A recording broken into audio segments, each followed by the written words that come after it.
Salve, salve! Tirem as crianças da internet, porque está começando mais um vídeo do canal Crimes e Mistérios. O meu nome é Gabriel e sejam muito bem-vindos de volta. E hoje a gente vai falar do caso do assassinato no paraíso, o massacre do Lago Bodom. Esse massacre é o caso de homicídio não resolvido mais famoso da curta história criminal finlandesa. Vamos combinar que a Finlândia não é exatamente um país conhecido pelo seu histórico de crimes. Décadas já se passaram desde que o crime aconteceu e ainda no século XXI, com muito mais perguntas que respostas, suspeitos ainda foram apontados, julgados e presos. Vamos ao caso.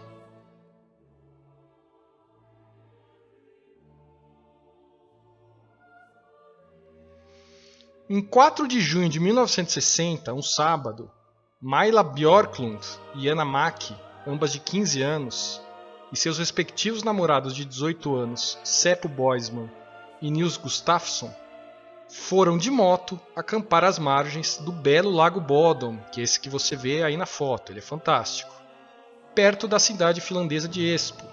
Esse lago é um ponto turístico muito conhecido na região. Os jovens resolveram passar o fim de semana à beira do lago e dormiram em uma barraca para 4 pessoas. E a partir de então, o mistério já começa. Não se sabe exatamente o que aconteceu ao longo daquela madrugada de sábado para domingo, mas com certeza foi alguma coisa muito sinistra. Porque na manhã seguinte, por volta das 6 da manhã, um grupo de garotos que estava observando aves a alguma distância dali afirmou ter supostamente visto a barraca desabar e um homem loiro sair do local. Mais tarde, às 11 horas, um homem chamado Esko Johansson, que corria no local, fazia exercícios, descobriu os corpos dos 4 adolescentes na barraca. Ele alertou a polícia, que chegou ao local ao meio-dia.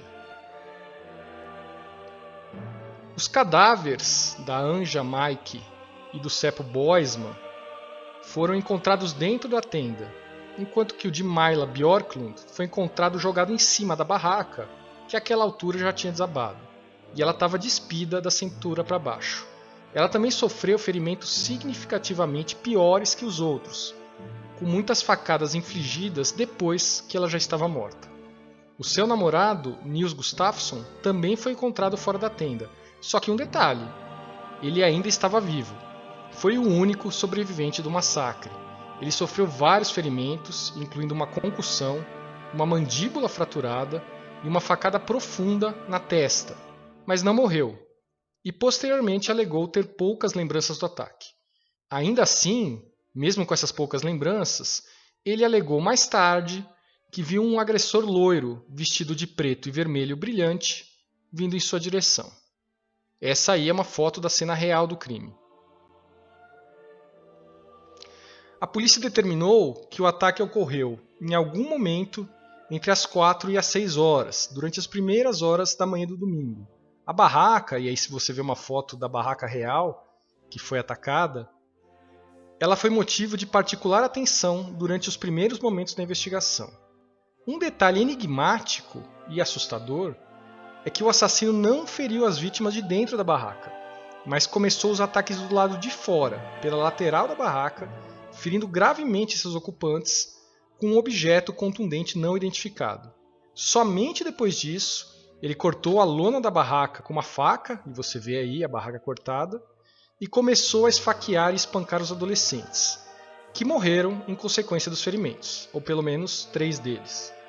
As armas do crime, que seriam uma arma contundente e uma perfurante, nunca foram localizadas. O assassino pegou vários itens que os detetives acharam intrigantes, incluindo as carteiras, várias peças de roupa e as chaves das motos das vítimas, embora eles não tenham levado as motos em si, elas foram deixadas para trás. Mais tarde, os sapatos do Gustafsson, o único sobrevivente, foram encontrados parcialmente escondidos a aproximadamente 500 metros do local do assassinato. E aí você vê uma foto dos sapatos depois que eles foram recolhidos pela polícia para perícia. A polícia infelizmente não isolou o local adequadamente, nem registrou detalhes da cena. Tudo isso mais tarde viria a se provar um grande erro. e quase imediatamente permitiu que uma multidão de policiais e outras pessoas passeasse e perturbasse as evidências.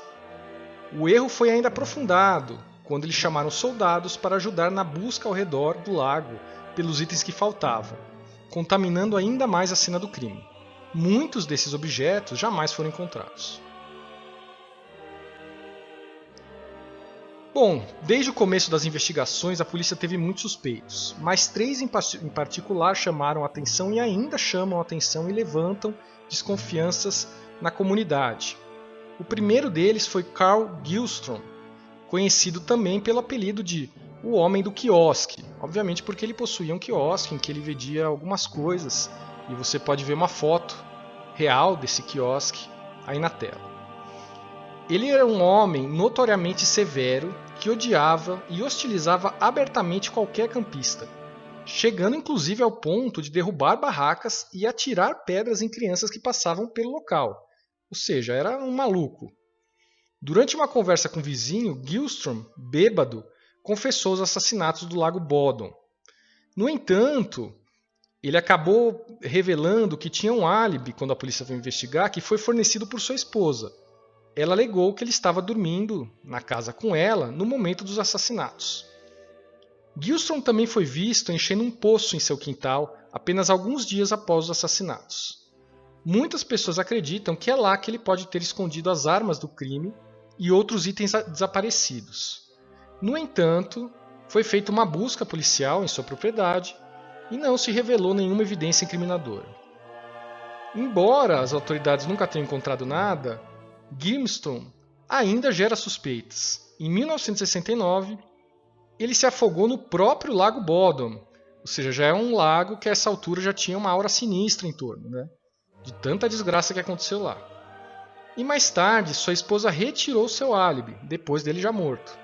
Ela alegou ter medo dele e que ele tinha ameaçado matá-la se ela dissesse à polícia que ele realmente não estava em casa naquela noite. Mas em 1960, na época dos assassinatos, o testemunho da esposa do Gyllström e a busca na sua propriedade, que não levou a nada, bastaram para tirá-lo da lista oficial de suspeitos. A suspeita, então, passou a recair sobre outro homem, que você vê aí na foto, Hans Assmann. Ele era um suposto espião da KGB, olha só, e ex-nazista, ou seja, um cara meio barra pesada. Ele apareceu no radar da polícia na manhã de 6 de junho de 1960, na segunda-feira seguinte ao incidente. Naquele dia, Assmann deu entrada no hospital cirúrgico de Helsinki, com as unhas pretas de sujeira e as roupas cobertas de manchas vermelhas. A equipe do hospital disse que ele estava muito agitado, nervoso e agressivo, e que em um certo momento, e não se sabe porquê, ele até fingiu inconsciência. Porém, apesar de um breve interrogatório, a polícia não perseguiu Assmann, alegando que ele também tinha um álibi sólido, embora esse álibi nunca tenha vindo a público.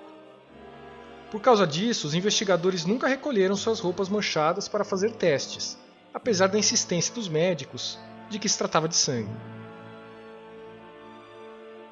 Além da suspeita visita ao hospital, Assmann levantou outros sinais de alerta em relação ao caso. Com base no relato dos rapazes observadores de pássaros, que viram um homem saindo da barraca naquela manhã, foi feito um retrato falado do suspeito. Depois de ver uma reportagem sobre os assassinatos, na qual esse retrato falado foi divulgado, Assmann cortou seus longos cabelos loiros. Uma característica que o sobrevivente, Gustafsson, mais tarde corroborou sobre o assassino enquanto estava sob hipnose. E aí você vê o retrato falado do suposto assassino. Uma coisa que eu estranhei, eu não achei explicação, é que aparentemente nesse retrato falado ele não aparece com cabelos compridos, embora seja claramente um homem loiro. Não sei se seria um rabo de cavalo ali atrás escondido, mas o fato é que a narrativa diz que seria um homem de cabelos compridos e essa característica não fica explícita no retrato falado. Mas enfim, não achei nenhuma explicação sobre isso. Continuando o caso, o Dr. Jorma Palo, que tinha sido um dos médicos a examinar o Assmann, escreveu depois, olha só, 3 livros sobre ele, Assmann, e sua conexão com os assassinatos. O ex-detetive Matti Paloaro chegou ao ponto de conectá-lo com outros 5 homicídios não resolvidos. Muitos consideram as possíveis conexões políticas de Assmann, ou seja, o fato dele ser supostamente um espião da KGB, a razão de tanta suspeita e de tanta perseguição por parte da polícia.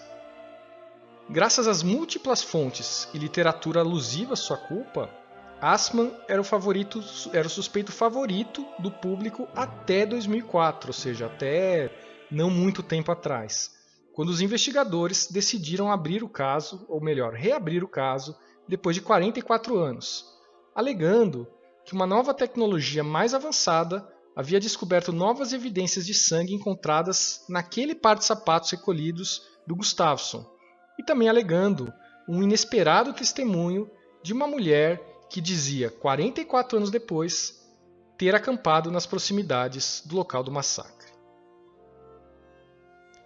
Com o caso reaberto, a polícia reviu uma fotografia tirada no dia do enterro das vítimas e descobriram, tantos anos depois, um rosto anônimo na multidão. E você pode ver esse rosto circulado, ele é extremamente similar ao retrato falado. Muito estranho, né? Esse homem, porém, jamais foi identificado. Bom, voltando à questão da análise do DNA, quando essa análise ficou pronta, os resultados levaram à prisão de ninguém menos que o único sobrevivente do massacre, Nils Gustafsson, esse homem que você vê aí na imagem. O julgamento dele começou no dia 4 de agosto de 2005. Segundo a promotoria, o Gustafsson bêbado teria matado sua namorada Maila Bjorklund em um acesso de raiva ciumenta. Essa explicação se relacionou com a gravidade dos seus ferimentos, os ferimentos da menina, e o fato do seu corpo ter sido encontrado fora da tenda. Eles acreditavam que Gustafsson havia começado uma briga com outro rapaz por ciúmes da namorada, e foi assim que ele sofreu os ferimentos faciais. Depois de matar o rapaz, ele teria então matado as outras 2 adolescentes, inclusive a namorada, em quem descontou sua raiva pelo ciúme, na tentativa de descartar testemunhas. Depois, ele teria infligido novos ferimentos a si mesmo. A nova testemunha trazida pela promotoria, aquela mulher que alegou ter acampado no dia, no mesmo local, ela tinha se tornado uma pequena celebridade, porque um ano antes ela tinha aparecido num documentário sobre o caso, pela primeira vez, depois de 44 anos. Ela alegou que os 2 adolescentes haviam entrado em sua barraca e que Gustafsson estava se comportando de modo agressivo. A análise do DNA foi significativa para a acusação, pois ela mostrou que o sangue das 3 vítimas assassinadas estava misturado e concentrado em um único lugar, mas o de Gustafsson estava completamente ausente. A promotoria alegou que Gustafsson deveria ter se esfaqueado num momento diferente do ataque às vítimas assassinadas, e que a única explicação para isso era que as feridas da faca de Gustafsson foram auto-infligidas, depois que ele cometeu os assassinatos e tirou os sapatos. Ninguém sabe por que ele tirou os sapatos. Enfim, talvez para fingir que o assassino tivesse levado dele, ninguém sabe. A promotoria também alegou que as análises de DNA mostraram que havia DNA de Gustafsson nos sapatos e que só havia DNA dele, não havia DNA de uma segunda pessoa. Os advogados de defesa, por sua vez, argumentaram que os assassinatos foram obra de uma ou mais pessoas de fora do grupo, e que Gustafsson seria incapaz de matar 3 pessoas, dada a extensão dos seus ferimentos. Além do que, esses ferimentos seriam impossíveis de terem sido auto-infligidos. Em relação aos sapatos, que a promotoria usou como peça de acusação, sempre se soube que eles eram de Gustafsson. Então fazia todo sentido encontrar apenas o DNA dele nesses sapatos. Bom, apesar de tudo, de muitas contradições, inicialmente o Gustafsson foi condenado. Só que ele cumpriu apenas 1 ano de prisão, depois de ter sido condenado à prisão perpétua. Ele entrou com recurso que foi bem sucedido e lhe concedeu a liberdade. Apesar da absolvição, ele também ainda é considerado culpado por muitos. Durante o julgamento, quando o repórter perguntou a ele como ele se sentia e como ele sabia que ele era inocente se não conseguia se lembrar de nada, ele simplesmente respondeu: "Sou inocente, é isso." Ele acabou sendo inocentado porque as provas apresentadas pela promotoria, no final das contas, no apelo, no recurso, foram consideradas fracas e pouco convincentes. Em 7 de outubro de 2005, Gustafsson foi completamente absolvido de todas as acusações. O Estado finlandês pagou a ele 44.900 euros pelo sofrimento mental causado pelo longo período de prisão preventiva, mas ele foi impedido, devido a esse acordo, de processar os jornais finlandeses por difamação. Com Gustafsson livre de todas as acusações e com a maioria dos outros suspeitos mortos, parece que os meninos assassinados em Bodom nunca terão seu assassino levado à justiça. Enquanto esse mistério de meio século prossegue, ele acabou se estabelecendo no país quase como uma lenda local. Ele tem sido passado de geração em geração e com certeza ele deu uma fama ao lago, que era um local lindíssimo de turismo e hoje é um pouco temido. À medida que o crime foi se esfumaçando como um acontecimento da vida real e foi se infiltrando na cultura do país, ele começou a inspirar músicas e filmes de terror. O filme Lake Bodom, de 2016, esse filme que você está vendo aí, levou inclusive à premiação internacional de sua protagonista durante o festival Screamfest, que é um festival anual que ocorre na Flórida. Segundo a crítica, eu nunca vi o filme, eu não posso opinar, ele não cai no lugar comum dos filmes de terror e é bastante original. Então fica a dica aí para quem se interessar pelo tema, assistir o filme Lago Bodom. E no final, ninguém foi condenado pelo crime. Eu particularmente não acredito que o Gustafsson tenha cometido esses crimes. Não, é uma hipótese que não me convence. Ele até foi condenado no primeiro momento, mas ganhou o recurso e foi liberado. Não deve nada à justiça. E é por um motivo muito simples que eu não acredito nessa tese. Porque em todos os casos que eu conheço de uma pessoa que assassinou outras e depois se auto-infligiu ferimentos para fingir que havia um outro agressor, em todos esses casos, os ferimentos eram superficiais, eram leves. Os ferimentos do Gustafsson não eram nada superficiais. Ele tinha uma concussão cerebral, ele tinha uma mandíbula quebrada e ele tinha uma facada profunda. Então, eu particularmente nunca vi um caso em que a pessoa que fosse se auto-infligir esses ferimentos para mascarar um assassinato fizesse de uma maneira tão contundente. E uma vez que ele tivesse ferido nessa extensão, não acho que ele seria capaz de matar os outros 3. Eu acredito que os 2 suspeitos iniciais, o Gillström, e o Assmann, eram suspeitos muito mais viáveis. E eu teria me focado neles. Mas como eu falei, o local não foi bem isolado, a investigação pericial não foi bem feita no primeiro momento, e quando se tentou reabrir o caso, já no século XXI, muito tempo tinha se passado, e aí as pistas se perdem mesmo pelo caminho. Tá bom, pessoal? Esse foi o caso de hoje. Eu espero que vocês tenham gostado. Muito obrigado por acompanhar e até a próxima.